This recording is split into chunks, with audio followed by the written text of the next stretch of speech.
While construction progress on Epic Universe continues to move at a rapid pace, other milestones for the new theme park in Orlando are being hit as well.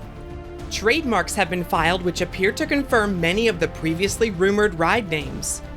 Let's check in on those names, construction progress for all of the lands, as well as what new permits can tell us about one of the park's canceled rides in today's news update. Epic Universe will be Universal Orlando's newest theme park when it opens by summer 2025. It is currently being built about 2 miles south of the existing Universal Studios Florida and Islands of Adventure theme parks. The company recently announced that they have rebranded their Parks and Resorts division to now be called Universal Destinations and Experiences. As part of this new rollout, many of Universal's logos have been updated, including the Universal Orlando Resort, Parks, and City Walk, although most of these logos have been removed from the official website, so many expect that they could be tweaked before returning. One logo that appears to have been updated is for Epic Universe. So far, this logo has only been shared by Universal Parks News Today and does not appear on any of the public-facing Universal websites. Like the others, the possessive S has been removed from the logo, changing it from Universal's Epic Universe to Universal Epic Universe. As we begin our check-in on construction around the area, there was one more interesting development since our last update. Trademarks have been filed by the company related to this project, including several that were rumored to be ride names at Epic Universe.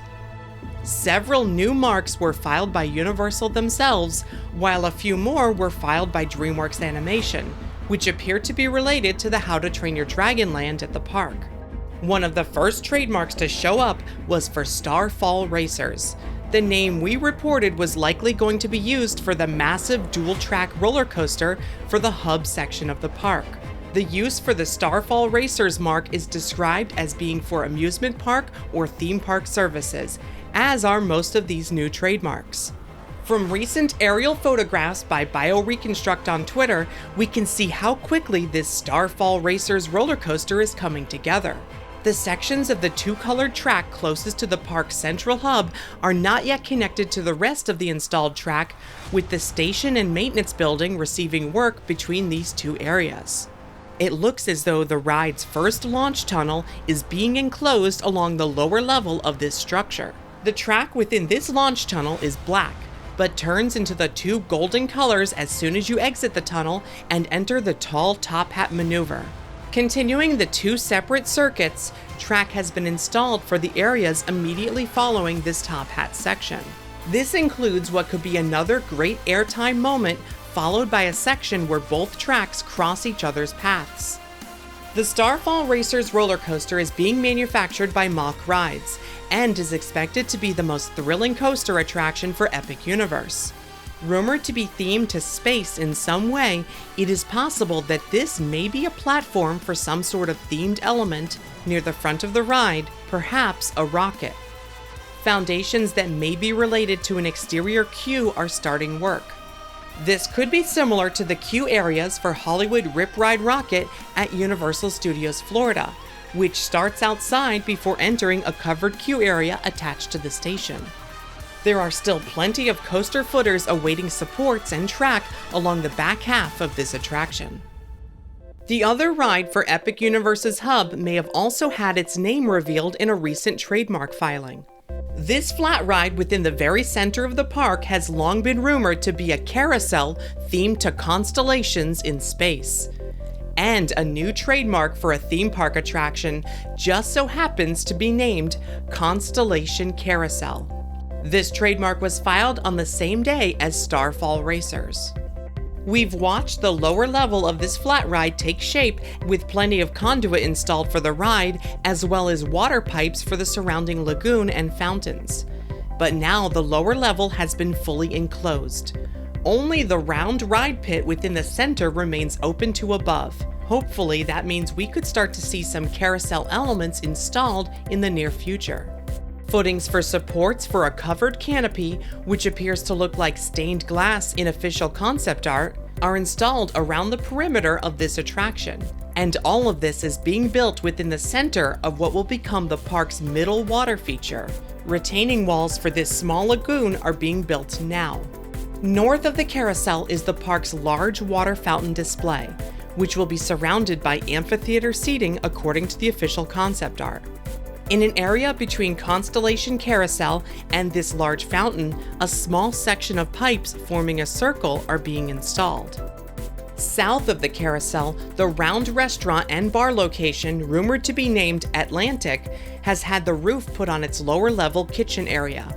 This kitchen, as well as a small tunnel leading to and from backstage areas, looks like it will be buried and act like a basement level, as the walls of the structure have been lined with weatherproofing material. On the left side of the hub, just outside of Super Nintendo World, work continues on enclosing this multi-purpose structure.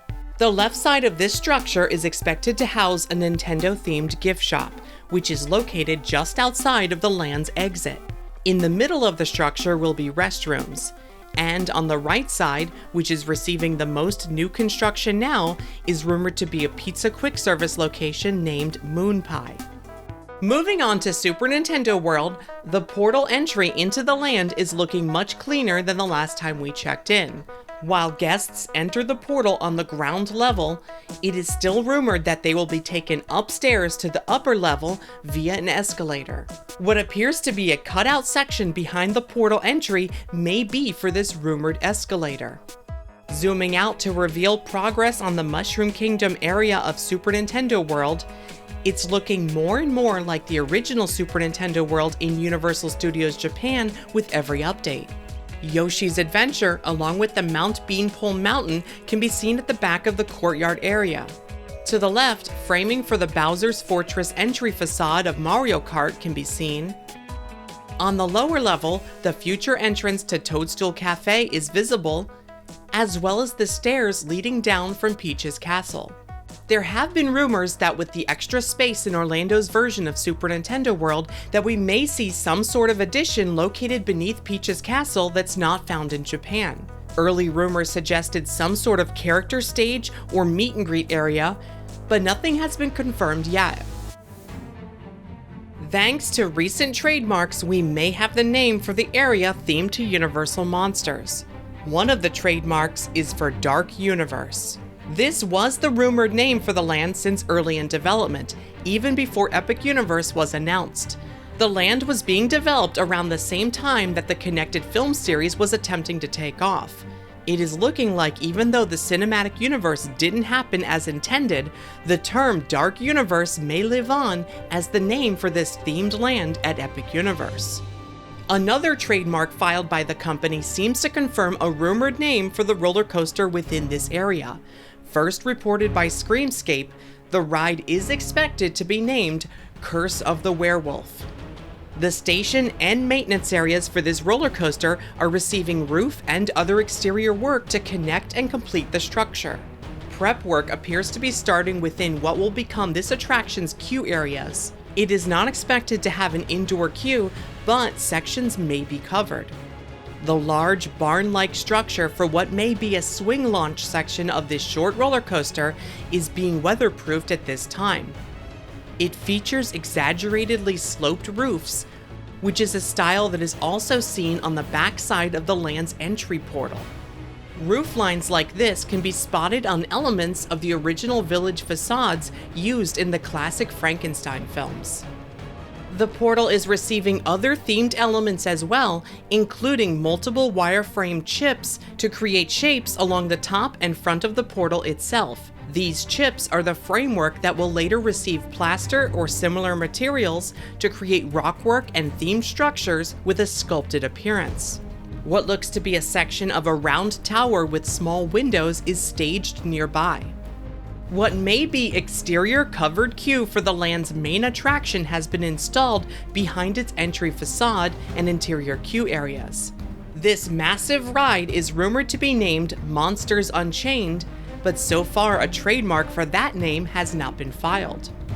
Another trademark that we did get might possibly be related to this area. The Oak and Star Tavern could be the name for the land's largest restaurant, which was referred to as the Steakhouse in early concepts. These early concepts did call for a large tree to be the centerpiece within its dining room, so the name could fit. However, with a space and stars motif within the center of the park, this trademark name may not be for Dark Universe after all. There is one more land that has seen recent trademarks filed as well. Unlike the others, these were filed separately under the DreamWorks Animation umbrella of the company. From these filings, it appears that this section of Epic Universe may be named How to Train Your Dragon: Isle of Berk. Within the area, a couple rumored attraction names appear to have been confirmed, including Dragon Racers Rally, which was the name we suggested could be for the pair of Skyfly flat rides for this land. Construction on the land's indoor theater has been picking up steam, with stadium-style tiered seating areas now visible within the theater itself. Many suspected that this could become the home to the stage show Untrainable, which first debuted with the new Universal Studios Beijing theme park. A new trademark for the Untrainable Dragon may have revealed the name for it here. Another trademark is for the term Hiccup's Wing Gliders. This perhaps may be the name for the launched roller coaster for this land. It has been rumored that the queue for this attraction will take us through Hiccup's home, and his wingsuit will be on display. Much of the coaster circuit has been installed, including the ride's first launch. A slow section of track leading to this launch is expected to be one of 2 enclosed show scenes featuring Hiccup and Toothless. Retaining walls for the area's lagoon, which the roller coaster passes through and even below the waterline at one point, are being themed. These themed walls will make the lagoon appear to have been man-made using bricks and logs by the residents of Berk. The 2 large statues within this lagoon continue to receive their theming. These statues will be the first thing that visitors see when entering the land. We can see the Viking helmet of the statue on the left, and the dragon spikes of the statue on the right. Within the center of this land, the Great Hall restaurant has seen its walls installed. A roof has been placed over the kitchen and bathroom sections of the structure, but not yet over the main round dining hall, which is surrounded by columns just like in the films. One more trademark that may be related to this area is for the name Fire Drill. It's possible that this could be the name for the boat ride, which has seen more work in recent weeks. This interactive boat ride will allow riders to blast targets using onboard water cannons. The lagoon for this boat ride is connected visually to the area's main lagoon. Work going on now appears to be related to creating retaining walls around the boat ride.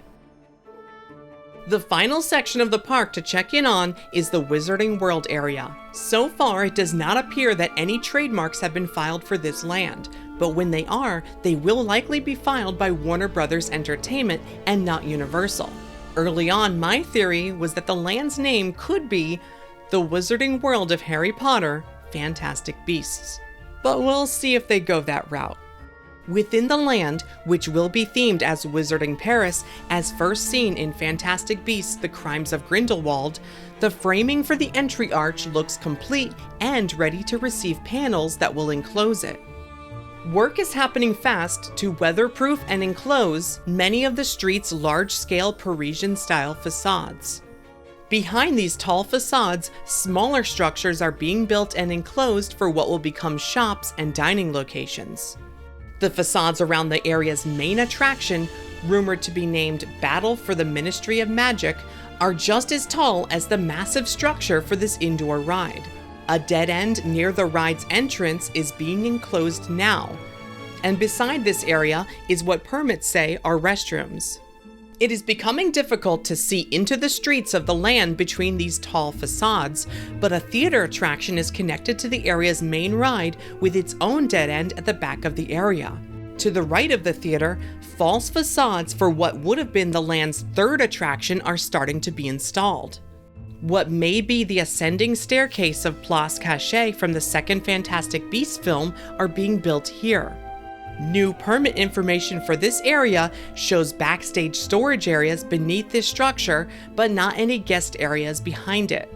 Originally, there were plans for a virtual reality attraction set within the French ministry in this area of the land, but they have been canceled.